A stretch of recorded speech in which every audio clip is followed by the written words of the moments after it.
Seri 5. Oh, Ini seri 5 ya. HSS, ini HSS yang paling seru dan paling keren. Kolaborasi juga dengan Kementerian Olahraga juga. Kita akan ngadakan di stadium ya, GBK ya. Jadi itu targetnya 20.000 penonton ya. Itu paling besar sih. Dan ada pertandingan big matchnya juga Paris Fernandes melawan Anthony ya. Itu petinju luar negeri melawan petinju di Indonesia. Kita pengen lihat juga ya pembuktian Paris Fernandes ya. Seru banget sih pasti. Ada Chef Arnold juga ngelawan Code Blue dan masih banyak yang lainnya lah pokoknya. Itu rencananya kapan dok? Rencananya 21 April. 21 April nanti ada di GBK. Di GBK atau di mana ya? Lupa aku. Setelah lebaran ini ya? Setelah Lebaran. Ntar ya. Baik, baik. Di mana ya? Edit aja deh kalau salah. Nah, sudah berapa persen ya persiapannya? Persiapannya sudah matang banget. Kita mau konferensi pers sekitar tanggal 20 ini nanti. Menunggu dari Bapak Kementerian juga. Tapi pokoknya semuanya sudah dipersiapkan dengan matang semuanya. Oke. Dokter, dokter juga pernah tidak sih ikut kepikiran untuk ikut bertanding melawan siapa nih? Aku pernah diajakin HSS lawan Dokter Tirta katanya. Oh, Aku bilang ya nggak imbang lah. Kayaknya cuma 10 detik aja aku sudah tumbang kayaknya. Nggak imbang. Jadi yang lain aja deh. Aku lomba yang lain aja aku ikut.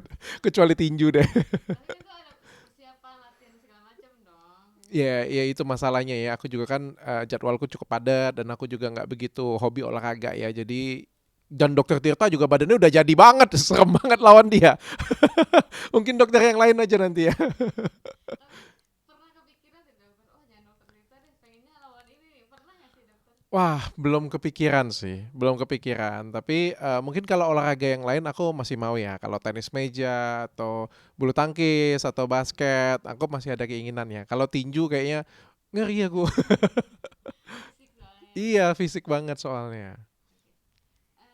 Dokter, apa nah, ini HSS ini menggelontorkan anggaran cukup besar ya dokter. Kalau menurut dokter kan miliaran ya. Iya, ini budget paling besar untuk HSS yang kelima. Makanya saya pastikan juga pasti akan seru. Dan kita juga nggak di venue. Biasanya kan kalau venue biasa ada di HWG ya. Tapi kali ini kita ada di stadium besar 20.000 penonton. Dan kita juga sudah lebih berani kali ini ya melibatkan orang luar negeri ya. Biasanya petinju luar negeri melawan petinju luar negeri. Ini pertama kali ini kayaknya nih. Petinju Indonesia kita lawan ke petinju luar negeri. Hadiah yang dijanjikan apa nih dokter? Wah, sudah pasti besar banget ya hadiahnya ya. Sudah disiapkan oleh panitia. Pokoknya ada kejutan yang luar biasa banget lah.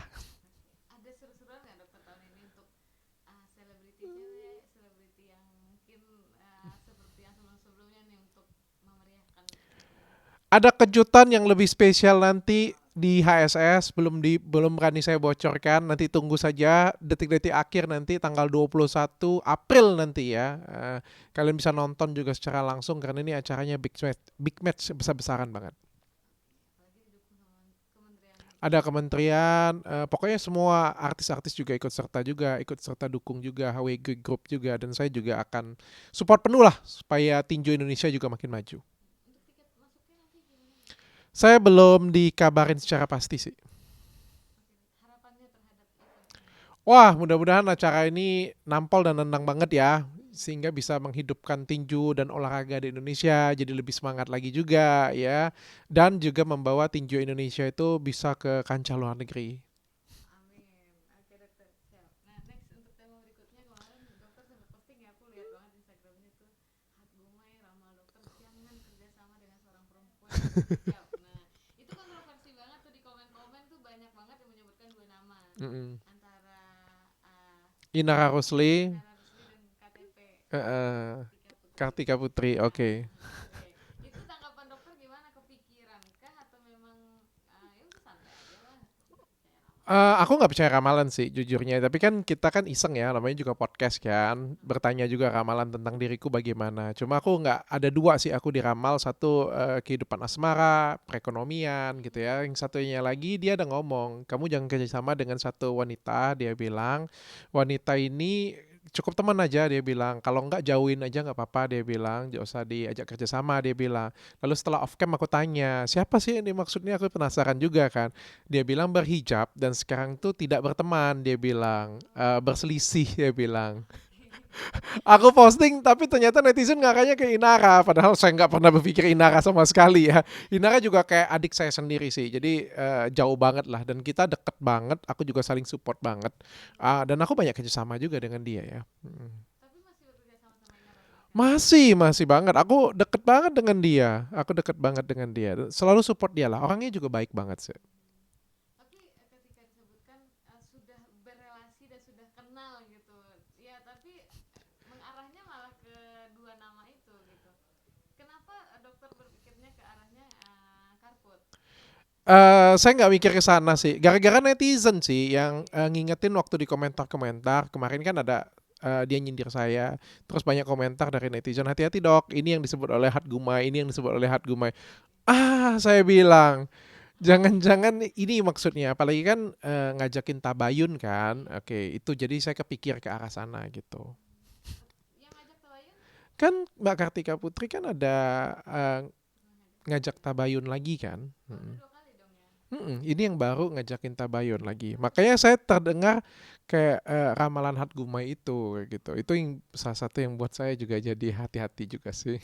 Jadi kayak mengingatkan lagi nggak sih dokter jadinya kok jadi nyambung ya antara ramalan sama persoalan yang lama gitu. Nah itu jadinya agak dapat insight lah ya. Saya nggak percaya ramalan, tapi kan Hatgumai ada kasih tahu seperti itu punya dan kebetulan Kartika Putri kan ngajak saya tabayun lagi kan. Jadi kayak oh dapat insight dan tanpa ramalan pun juga saya kurang berkenan sih. Kenapa jadi kurang berkenan? eh Trauma ya, trauma dari orang tua juga nggak bolehin, dari istri juga tidak berkenan, takut juga dari saya juga trauma sih, karena kan terakhir kali di Tabayun kan ada bawa pengacara, kasih somasi, melaporkan, jadi aku juga trauma sih. Kalau lihat di Instagram takut di prank lagi gitu udah. Iya, saya takut di prank lagi. Gitu. Tapi dibacain juga nggak di ramalannya Hargomai untuk persoalan dokter. Nggak ada sih, dia ramal saya secara ekonomi baik, dia bilang kehidupan suami istri juga baik, nggak ada cerai, tahun ini nggak cerai. Tahun ini ada yang hamil Iya, katanya. tahun-tahun depan juga enggak. Saya juga baik-baik saja dengan istri. Makin sukses katanya makin jaya. Amin lah pokoknya. Iya, sampai posting foto-foto yang masa lalu itu ya dokter yang dokter masih masih muda sama istri Iya. lagi gitu. Heeh. Itu benar-benar yang kayak menggambarkan. Istri saya tuh orang yang nemenin saya dari nol ya. Dari saya tuh belum ada apa-apa, masih kerja dengan orang. Walaupun sudah lebih baik ya, sudah mulai gajian, gaji saya sudah lebih baik. Tapi dia mulai nemenin saya dari nol, ngebangun Athena juga dari nol karena istri saya. Jadi, waduh saya nggak pernah kepikiran deh. Jauh dari dia, pisah dengan dia nggak ada pikiran sama sekali saya. Jangan sampai. Amin. Oke. Oke, dokter tapi video-video dokter yang menggambarkan masa lalu dokter, kemudian diposting lagi, kemudian banyak persoalan itu dokter mereview apa sih dokter di situ? Eh Banyak persoalan, pernah berkas, maksudnya pernah menangis juga, dokter ini juga pernah diposting menangis dengan persoalan lain. ya gini ya. Sebenarnya saya ngomong ada kewajaran lah ya dalam diri saya ya dengan semua peristiwa yang terjadi. Pasti kan sebagai manusia biasa kita pasti ada kepedihan, ada kesakitan. Apalagi orang yang kita ajak berseteru itu kan nggak pernah minta maaf dengan kita ya. Jadi kayak dianya nggak ngerasa bersalah, move on aja gitu ya. Kita juga pasti ada kesel ya, karena kan saya kan sangat tersakiti sekali di sana ya. Bukan merasa sih, ya mungkin kalian nggak pernah ngerasain. Saya pernah di penjara, pernah dijemput paksa, orang tua saya nangis, istri saya ketakutan, jadi kayak pasti ada rasa kesakitan gitu ya. Dan momen itu selalu saya kenang, saya ingat. Kenapa? Karena saya ngerasa keren di sana. Saya ngerasa keren banget sih, karena ketika apa ya? eh Perjuangan. iya, saya ngerasa kayak ketika saya kasih edukasi, ketika saya kasih menyelamatkan wanita Indonesia, berusaha menyadarkan mereka, tapi saya dizolimi, saya juga ditangkap, saya dipenjara, saya dilaporkan, dan saya bebas dengan status dikriminalisasi. Saya ngerasa keren banget, cool banget kayak gitu punya. Dan saya pengen banggain dan saya pengen kenang. Jadi tangisan istri saya itu bukan hanya kesedihan, bukan hanya kemarahan, tapi saya ngerasa itu keren dan harus saya abadikan dan akan saya ceritakan terus. Jadi kalau Kartika Putri tanya dengan saya, Dok, kapan sih ceritain hal ini? Sampai anak cucu saya lahir saya akan ceritakan terus karena saya ngerasa ini keren banget ya gitu, punya sesuatu hal yang harus saya banggakan dalam hidup saya. sejarah Hmm, masa lalu dokter iya. pernah berjuang luar biasa ya. Yes, harus saya banggakan lah kayak gitu. Sesuatu hal yang nggak harus saya ngerasa itu aib, harus saya tutupin, tapi harus saya banggakan. Mungkin nggak cuma keluarga dokter, mungkin banyak perempuan di Indonesia juga bangga akan hal itu. Mudah-mudahan ya, mudah-mudahan seperti itu. Oke, tapi nggak ada dendam pribadi kan dok? Saya bertanya dengan diri saya sendiri juga, apakah saya dendam? Kalau menurut saya nggak dendam ya, tapi lebih ke kemarahan, ada kekesalan, ada kekecewaan yang sangat mendalam ya. Jadi mungkin itu ya, karena kalau dendam tuh nyakitin diri sendiri. Tapi kalau kemarahan itu yang buat saya jadi seperti sekarang. Banyak yang netizen yang ngomong, Dokter Ece sekarang tambah hebat, tambah populer, tambah terkenal, podcastnya maju, usahanya juga jadi lebih baik, jualan juga maju banget gitu ya. Itu tuh em, kemarahanku, kesedihanku, kekecewaanku tuh mendirectku untuk jadi orang yang lebih baik. Tapi kalau misalnya kita dendam, itu nggak akan buat kita tuh jadi orang yang lebih baik gitu. Tapi bisa tidak dokter, maksudnya akhirnya pasti akan berdamai nih dengan semua persoalan ini. Karena kan masih di lingkari ya, netizen Indonesia itu pasti berkutik, masih komen-komennya di seputar itu gitu. Kalaupun misalnya ada damai, ada syarat tidak nih? Saya kebetulan buat acara belajar Islam dengan Ustadz Dennis Lim dan Ustadz Felix Xiao. Saya bikin 30 hari saya belajar benar-benar mengosongkan diri bareng Yang Lex juga. Dan dari saya belajar ya, saya coba menelaah bagaimana cara saya memaafkan. Menurut saya, yang nomor penting, yang paling penting adalah minta maaf dulu dengan Allah. Itu dulu nomor satu. Jadi kalau Mbak KP mau minta maaf atau merasa bersalah, sebenarnya nggak perlu tabayun, nggak perlu ngajakin saya ketemu, nggak perlu apa ya gitu. Nomor satu, minta maaf dulu dengan Allah. Merasa dulu salah atau enggak, minta maaf dulu. Apa renungin dulu kesalahan kita, minta maaf dulu. Habis itu mungkin baru saya kan yang paling penting itu ya, baru mungkin bisa sampaikan. Kalau cuma disampaikan dengan kata-kata, apalah artinya ya? Baru dari hati saya ngeliat, saya juga pasti akan memaafkan kok kalau seperti itu. Tapi kalau ngomongnya tabayun, habis itu besoknya ada di TV, terus juga mengancam lagi. Mengancam, saya masih bisa laporkan. Tabayun dari mana coba? Aku juga takut lah ada kali kayak gitu punya. Saya masih bisa loh pra-peradilan lagi loh kayak gitu kan. Kalau dikatakan di hati belum dikatakan di Ya, mulut jadi kalau sudah. tabayun lagi tuh agak ngeri juga ya. Kalau kalau misalnya kita ngomong setahu saya ya, kalau saya belajar dengan Ko Felix dengan Ko Dennis Lim, ya tabayun itu kan benar-benar dalam segala kerendahan hati kita untuk duduk bersama sama-sama. Makanya itu beberapa hal yang buat saya trauma sih. Tapi face to face kan jauh lebih baik dokter. Salaman. Ya tergantung orangnya lah. Saya percaya face to face itu jauh lebih baik, tapi tergantung orangnya juga. Mm. Dokter 30 hari nanti ada apa? Ya, saya bikin acara Ramadan 30 hari benar-benar kita belajar. Saya dan Yong Lex sih, benar-benar kayak kita mengosongkan gelas, kita belajar dengan Ustadz Felix Shaw dan Ustadz Dennis Lim. Belajar tentang Islam. Belajar tentang Islam. Ya, momen Ramadan nanti kalian wajib nonton banget. Di situ acaranya spesial banget karena saya akan memainkan logika kalian. Jadi kayak saya pengen ngajak kita semua itu beragama dengan waras ya. Beragama itu dengan sehat ya. Jadi kayak bertanya sesuatu hal buat kita itu jadi lebih pintar dan belajar Islam.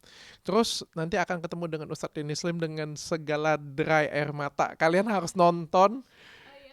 Aku yakin kalian nonton aku dengan Felix Xiao, nanti Ustadz Felix Xiao, pokoknya kalian akan tepuk tangan, ngerasa, wah, logiknya luar biasa, kritisnya luar biasa, Felix Xiao juga penjelasan luar biasa, dan kalian akan ketemu dengan Ustadz Dennis Lim dengan bercucuran air mata nanti kalian. Aku janjikan itu nanti. Apa sih dokter, mungkin salah satu bocoran momen podcast dokter yang mungkin tentang Islam yang dokter bisa menitikkan air mata. Dengan Ustadz Dennis Lim tuh aku buat suatu acara spesial, jadi kayak menjemput hidayah gitu. Jadi nanti dia akan ketemu dengan bukan mantan sih, pendosa-pendosa besar, kayak teroris, mantan pembunuh, mantan pemerkosa, mantan pelacur, yang akan langsung berbicara dengan Dennis Lim secara langsung, bagaimana Dennis Lim akan apa ya, berbicara dengan dia, mendoakan dia sampai akhirnya dia bertobat. Oh, pokoknya itu seru dan mind blowing banget. Kalian harus nonton sih, beneran. Jadi dokter kalian belajar juga daripada para narasumber. Ya, ini masterpiece-ku, ini adalah karyaku untuk kalian semuanya. Ini caraku untuk apa ya? Ini adalah luapan kemarahanku. Kalau kemarin aku ngelihat kayak seorang artis Indonesia yang katanya mengerti tentang Islam kayak gitu ya. Aku justru belajar bukan ini yang aku tahu. Islam itu penuh cinta kasih, Islam itu penuh damai, Islam itu penuh apa ya? Merangkul, Islam itu segala kerendahan hati. Dan aku pengen buktikan ini loh yang Islam yang aku pelajarin benar-benar, dan 30 hari ini akan aku tunjukkan dengan kalian semua.